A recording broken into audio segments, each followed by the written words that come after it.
Bienvenue dans cette vidéo où nous analysons en profondeur l'idéologie de Ryofui, un personnage fascinant et complexe du manga Kingdom, face à celle du jeune roi Heisei. Ryofui est un homme d'État qui se distingue par sa vision pragmatique et cynique du pouvoir et de la gouvernance, tandis qu'Heisei se démarque par son idéal d'unité et son rêve de paix à long terme. Ensemble, ces deux visions s'opposent, mais elles sont aussi complémentaires et soulèvent des questions profondes sur la nature de la gouvernance et la meilleure façon de régner. Alors, Ryofui avait-il raison? Ryofui est connu pour sa vision réaliste et pragmatique. Pour lui, la paix est un objectif secondaire par rapport à la stabilité économique et politique. Il estime que le monde est trop vaste et complexe pour être unifié, et que la guerre est une condition permanente qu'il faut gérer, non éliminer. Pour cela, il prône un modèle de gouvernance basé sur la stabilité économique et l'exploitation des richesses, convaincu que la prospérité matérielle garantit le pouvoir.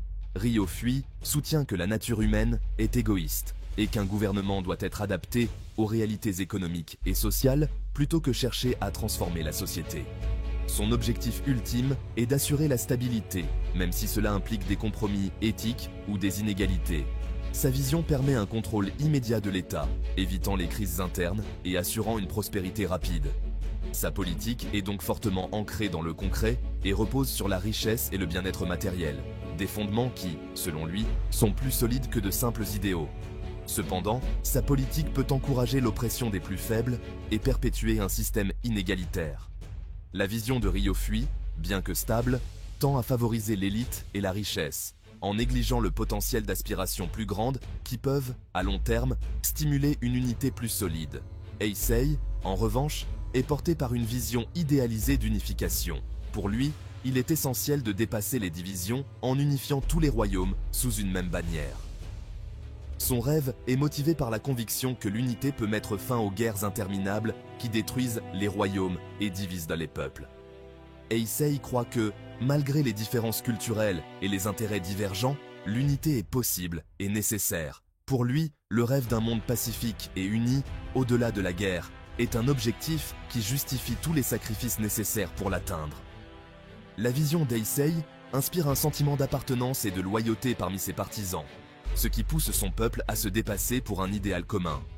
En créant une paix durable, il pourrait transformer les anciens royaumes en une civilisation prospère, offrant la sécurité à tous les citoyens, non seulement à l'élite. Cependant, son rêve est risqué, car l'unification demande de nombreuses ressources, et cela ne garantit pas la fin des conflits internes. Heisei doit aussi faire face aux seigneurs locaux, aux traditions et aux rivalités qui menacent constamment de faire imploser son royaume. Ryofui, avec sa vision ancrée dans le pragmatisme, apporte une stabilité immédiate. Ses politiques économiques permettent une prospérité qui repose sur des fondements solides. Sa compréhension de la nature humaine et des relations de pouvoir lui permet d'assurer une paix relative, même dans un contexte de rivalité. Sa stratégie est donc adaptée à des situations où la sécurité immédiate prime. Toutefois, sa perspective manque d'aspiration altruiste et ne laisse que peu de place à l'évolution sociale.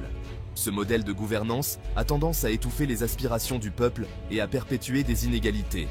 De plus, l'absence d'un objectif unificateur le rend vulnérable aux révoltes de factions qui aspirent à un plus grand rêve d'unité et de justice.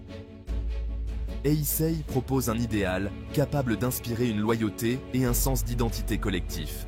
Sa détermination à instaurer une paix durable pourrait, en cas de succès, poser les bases d'une société unifiée et prospère. En misant sur un idéal de paix, il réinvente le rôle du roi en le plaçant comme un garant de la paix universelle, non seulement pour Qin, mais pour l'ensemble des royaumes.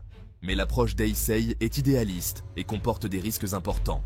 L'unification est un processus coûteux qui nécessite des ressources colossales et pourrait entraîner des conflits constants même une fois l'unité réalisée. Ces idéaux risquent aussi d'être détournés par ceux qui ne partagent pas sa vision, et il devra trouver des moyens de conserver la loyauté des nouveaux territoires unifiés. La réponse à cette question n'est pas simple. Ryofui, bien que pragmatique, offre une vision qui pourrait assurer la stabilité à court terme, mais qui ne parvient pas à inspirer une loyauté durable ni à garantir une paix véritable. Heisei, au contraire, bien que plus idéaliste, propose un rêve ambitieux d'unité capable de transcender les querelles politiques et d'offrir une sécurité collective, mais à condition de surmonter d'énormes obstacles. En fin de compte, chacun de ces leaders a des forces qui peuvent se compléter. Ryofui possède la stabilité immédiate, tandis qu'Heisei a la vision d'une paix universelle.